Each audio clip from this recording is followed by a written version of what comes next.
Story telling ఎలా ఉంది మరి? స్టోరీ టెల్లింగ్కి వస్తే అదే అంటున్నా, లైక్ ఇప్పుడు స్టోరీ టెల్లింగ్ అనేది చాలామందికి అనుకుంటాం కానీ చాలా కష్టం.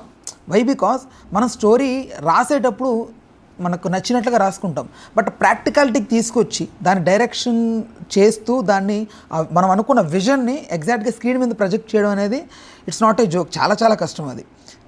మల్టిపుల్ టాస్క్లు ఉంటాయి, మల్టిపుల్ సిచ్యువేషన్స్ ఎదురవుతాయి, బట్ వాటన్నిటిని బేర్ చేసుకుంటూ ఎదిరిస్తూ ముందుకెళ్ళి ఒక స్టోరీని అనుకున్నట్లుగా తెర మీదకి తీసుకొచ్చి ప్రొజెక్ట్ చేయడంలో నాకైతే అతను చాలా బాగా ఎగ్జిక్యూట్ చేసాడు అనిపించింది.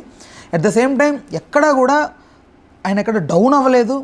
అట్ ద సేమ్ టైం మెయిన్గా ఈ హీరోస్ కూడా వీళ్ళ క్యారెక్టర్స్ని ప్రజెంట్ చేసే విధానం కూడా డౌన్ చాలా వెళ్తే మొత్తంగా వెళ్ళిపోయారు, చాలా లోతుకి వెళ్ళిపోయి మరీ చేయడం జరిగింది. అండ్ ఒక సీన్ ఉంటుంది, చెత్త కుప్పలో Rashmika Mandanna at the same time Dhanush ఇద్దరు ట్రావెల్ చేస్తారు.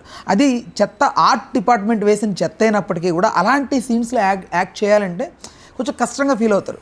బట్ వీళ్ళు అలాంటివి కూడా చేస్తూ స్టోరీని డెప్త్ కోసం ఎంతో ప్రయత్నిస్తూ చేసి నాకైతే చాలా బాగా అనిపించింది.